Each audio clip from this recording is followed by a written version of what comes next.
Je veux seulement te dire merci. Chantons ensemble un a cappella et prions ensemble. Prends ton micro, on peut faire un karaoké. Aujourd'hui, c'est la journée que le Seigneur a faite. Elle est assurément pour toi et pour moi un sujet de joie. Quand Dieu t'a appelé, quand tu sais que un jour tu as reçu un manteau, tu as reçu devant, comme David, un appel, et que tu attends, c'est un mensonge du diable. Il faut maintenant que tu te lèves et que tu ailles. C'est pourquoi nous avons décidé, toi, mon frère, toi, ma soeur, nous avons décidé d'aller, de sortir de ce temps d'attente et d'y aller. Personne ne viendra pour te dire de te lever. Quand tu as déjà été appelé, lève-toi et vas-y. Commence à faire quelque chose avec ce que Dieu t'a donné, avec les éléments que tu as déjà reçus. Parce que tu as déjà reçu quelque chose. Donc, quand tu as reçu quelque chose, il faut y aller. Dis Amen.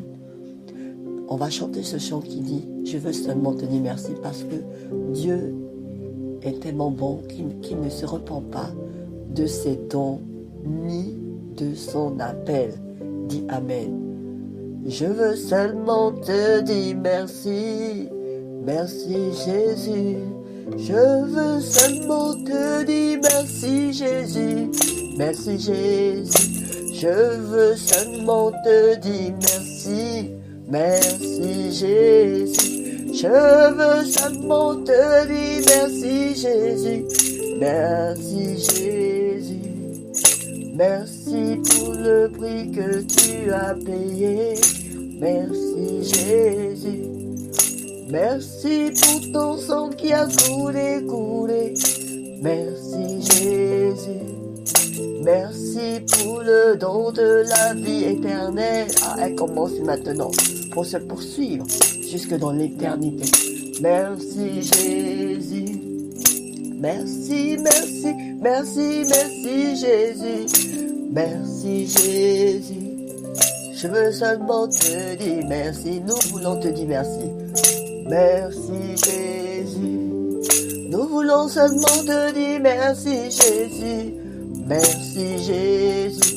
Merci, merci, merci, merci Jésus. Merci Jésus. Amen. Merci, merci, merci, merci Jésus. Merci Jésus. Ah, nous voulons seulement te dire merci. Oh, merci Jésus. Ah, quelqu'un veut dire merci à Jésus pour le don de la vie, pour le don, le cadeau qu'est la vie éternelle, qui commence dès maintenant et qui se poursuit jusque dans l'éternité. Ah, Dieu a mis en chacun d'entre nous des chemins tout tracés. Il a mis en nous la voie de l'éternité. La parole déclare que l'Éternel a mis en nous la pensée de l'éternité. Quelqu'un m'écoute avec cette pensée qui veut vivre, avec cette pensée de qu'est-ce qui sera demain. C'est parce que tu n'es pas fait pour vivre que de manière passagère. Tu es appelé à vivre éternellement. La question est, où passeras-tu l'éternité? C'est pourquoi tu dois te préparer. Parce que l'enfer n'a pas été fait pour vous. L'enfer n'a pas été fait pour mon frère, ni pour ma soeur. L'enfer a été fait pour Satan et ses démons. Pour Satan et les anges déchus. C'est pourquoi nous devons tout faire pour pouvoir rester accrochés à Dieu, pour ne pas perdre la foi, pour pouvoir être préservé, pour ne pas être rejeté après avoir été annoncer la parole aux autres. Nous devons garder le zèle de la foi. Nous devons persévérer, le zèle pour pouvoir continuer à annoncer la bonne nouvelle. Ah, je veux dire à quelqu'un, à mon frère et à ma soeur, un jour, tu as eu une foi incroyable. Et c'est ce jour-là où tu t'es connecté à l'homme de Dieu, où l'homme de Dieu a parlé, où quelqu'un a parlé de la part de Dieu. Et au moment de cette foi que tu as eue, qui était tellement forte, tu as vu ce que Dieu allait faire. Et lorsque tu t'es levé, tu t'es avancé, tu as reçu ce manteau. Tu as reçu ce manteau comme Dieu l'a fait pour David, qui, lorsqu'il travaillait dans la bergerie, ne savait pas que c'était le jour choisi pour lui. Mais quelque chose s'est passé. On est allé le chercher dans la bergerie. Quand il est arrivé, on lui a mis l'onction d'huile devant tous ses frères. Et après ça, David a continué à rester dans la bergerie. Mais lorsqu'il y a eu un combat, son père lui a demandé, c'était un jour ordinaire, son père lui a dit, va servir, va donner à tes frères qui sont sur le champ de bataille, va leur donner à manger. Il est parti donner à manger. Et c'était ce jour-là que quelque chose s'est décidé pour David. Parce que David, lorsqu'il est arrivé sur le champ de bataille, il a vu qu'on insultait l'Éternel, que quelqu'un a osé insulter l'Éternel, son Dieu. Quelqu'un a osé insulter l'Éternel. Et devant l'insulte, il a pris position. Il a dit, c'est pas possible. Comment on peut insulter l'armée de Dieu vivant? Et il est parti et il a combattu Goliath.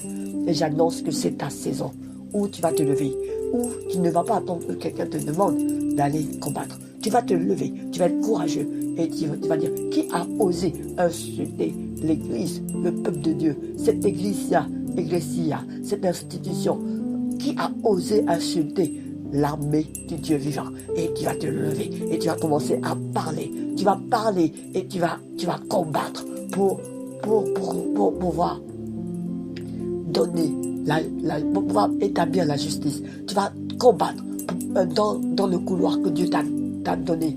Tu vas combattre le bon combat de la foi. Tu ne vas plus attendre. C'est l'heure de te lever. C'est ta saison. Alors je dis à quelqu'un au son de ma voix, lève-toi. Tu t'es assez assis. Tu attends quoi? Lève-toi maintenant et va combattre. Va combattre avec la force que tu as. Comme Gédéon qui l'a fait avec la force qu'il a. Personne ne viendra te chercher pour te dire d'y aller. Moïse aussi était dans la bergerie. Il s'occupait du troupeau de son beau-père. Et un jour, il a vu un buisson ardent. Et il s'est détourné pour regarder. Oui, il faut te détourner et regarde. Peut-être que tu es en train de travailler, tu es en train de faire quelque chose. Mais regarde et écoute. Écoute cette voix qui te dit, maintenant, lève-toi. Enlève tes chaussures.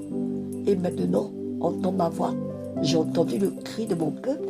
Lève-toi. Lève-toi. Et va répondre. Quelqu'un est en train de crier. Tu as eu dans ton cœur une voix qui est montée.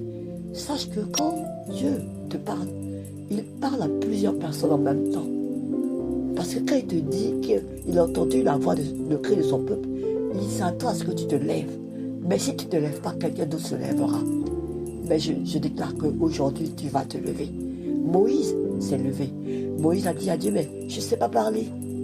Et Dieu lui a donné Aaron. Mais toi, Dieu t'a amené le consolateur, le Saint-Esprit. Il est là pour te consoler. Personne ne viendra te consoler. C'est le Saint-Esprit qui est là. Il est là pour nous consoler. Il a vu toutes tes larmes. Il a entendu tous tes cris. Il sait de quoi tu as besoin. Laisse le Saint-Esprit te guérir. Laisse le Saint-Esprit te consoler. Laisse le Saint-Esprit t'instruire. Laisse le Saint-Esprit te montrer le chemin que tu dois suivre. Alors que tu le fais, alors que tu décides de te lever, alors que tu décides d'aller, le Saint-Esprit sera avec toi pour te rappeler tout ce que tu as reçu, tout ce qu'il t'a enseigné pendant toutes ces années où tu étais dans le désert. Il va te conduire, il va te montrer, il aura le regard sur toi, il va te montrer la voie à suivre. Parce que Dieu est tellement sage qu'il a caché ce trésor que tu as en toi. Et le jour où tu te lèveras, le trésor qui est en toi sera manifesté. Imagine que tu veux laisser un héritage à quelqu'un, à un enfant, où tu peux le mettre, si ce n'est en lui. Et c'est ce que Dieu a fait. Dieu a mis en nous notre trésor. Nous portons ce trésor dans des vases de terre. La meilleure manière de trouver ce trésor, c'est d'aller dans la présence de Dieu. Et pour pouvoir trouver ce trésor. Aujourd'hui, tu as décidé de te lever. C'est pourquoi tu entends cette parole. Alors, prie. Fais comme Jésus. Lorsqu'il a été devant tout le peuple, quand Jean-Baptiste, là, après il soit sorti de l'eau, quand Jean-Baptiste l'a plongé dans l'eau, l'a baptisé, devant tous, tous ont été témoins de la voix de Dieu. Dieu a dit, celui-ci est mon fils bien-aimé, écoutez-le. Donc, reçu une voix qui a dit de lui qu'il est un appelé de Dieu et qu'on doit l'écouter. Mais si tu ne parles pas, comment on peut t'écouter? Jésus, après cette voix, s'est retiré. Il a prié pendant 40 jours. Donc c'est ta saison alors, prends un temps de préparation. Retire-toi. Si tu dois te retirer, fais-le aujourd'hui. Fais-le. Arrête de regarder à l'agitation autour de toi. Arrête de regarder à ce qui se passe. Ton appel que Dieu a mis sur ta vie parlera. Retire-toi. Prends un temps pour prier. Tu peux le faire pendant 40 jours. Comme Jésus. Jésus a jeûné.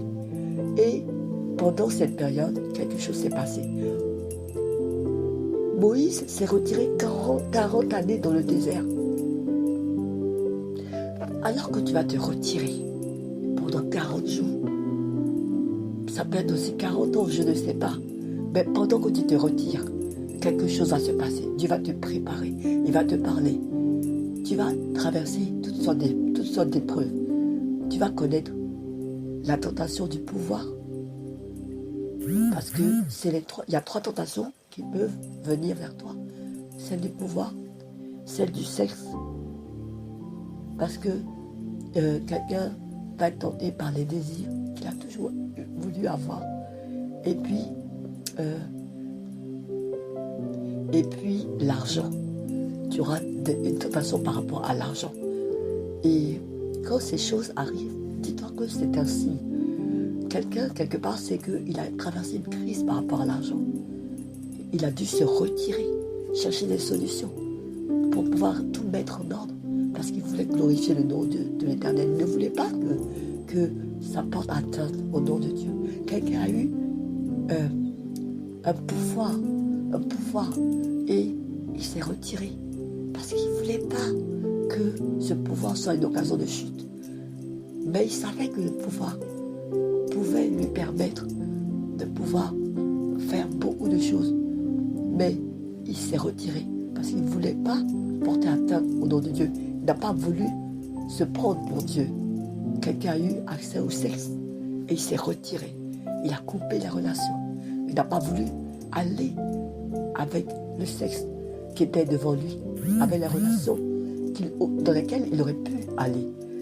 Quand tu as vécu ces 3 choses, c'est un signe qui montre que tu es passé par le désert, par la tentation, par l'épreuve, et que maintenant tu es prêt.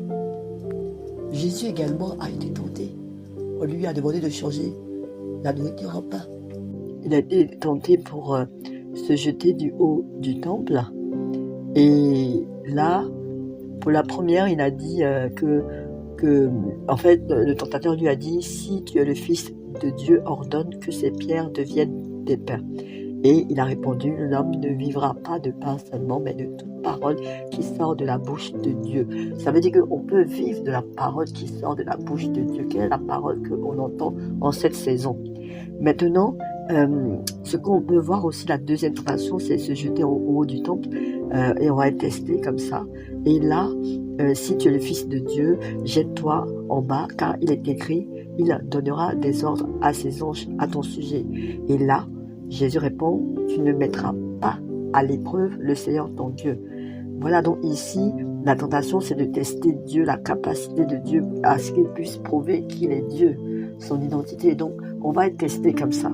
Et puis, troisièmement, c'est quand le diable lui a dit, je te donnerai tout cela si tu te prosternes pour m'adorer. Donc, en fait, le diable voulait que Jésus puisse l'adorer pour recevoir tous les royaumes du monde. Et Jésus a répondu, non, tu adoreras le Seigneur ton Dieu et tu le serviras lui seul. Dans la tentation, ici on parle de pouvoir, on parle du pouvoir, de la gloire, de la domination, en échange d'un compromis, voilà, spirituel. Donc voilà, donc nous tous on va être tentés. Et comment réagir par rapport à ces trois phases là. Donc en tout cas, nous voulons bénir Dieu pour ce temps.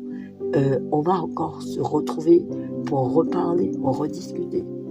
Parce que là, ce qu'il faut retenir, c'est que quand on est appelé, quand il est l'heure d'aller, on va passer par ces 3 phases. Donc, si tu entends ma voix et que tu reconnais que ça te parle, on va se prier maintenant. Seigneur Jésus, répète après moi cette prière. Saint-Esprit, je te remercie pour ce temps qui m'a permis de réaliser que c'est la saison pour moi d'aller. C'est la saison pour moi d'aller avec la force que j'ai. Parce que tu m'as déjà appelé. Maintenant, tu m'appelles à aller. Et alors que je vais aller, tu me promets que tu seras avec moi pour confirmer ta parole par des prodiges, par des signes, par des miracles. Comme tu l'as fait avec Jésus. Après que publiquement tu l'aies présenté, il s'est retiré pour se préparer. Il a été testé par 3 types de tentations. Et après, il est parti. Et tu as démontré ta présence par des prodiges, par des signes et des miracles. Et par ta grâce, c'est ce que nous allons expérimenter, nous tous, chacun dans notre sphère d'influence. Nous n'avons pas besoin de nous prosterner pour pouvoir avoir la domination sur les royaumes, mais chacun dans son royaume, chacun dans son couloir, chacun dans sa destinée, assurément, avec la puissance du Saint-Esprit qui est en nous, celui qui est le consolateur, qui te console de tout ce par quoi tu es passé jusqu'à maintenant. Te donnera la capacité, après que tu aies souffert un peu de temps, lui-même te fortifiera, lui-même t'affermira et te rendra inébranlable. Dis Amen, Amen, Amen. Si ce temps de prière t'a fait du bien, dis Amen et partage à quelqu'un qui est proche de toi, quelqu'un que tu sais qui a besoin d'entendre ce genre de message pour être encouragé à continuer la course et à ne pas s'arrêter. Parce que ce qui va se passer, c'est celui qui va persévérer jusqu'à la fin qui sera sauvé, qui sera visité, qui sera secouru, qui aura un témoignage. Et assurément, tu témoigneras. Dis Amen, Amen. Dis Amen. Au commencement, c'est qui? Au commencement, c'est, j'ai pas entendu. Amen, c'est Dieu. Donc, avec Dieu, tu peux tout. Dis Amen.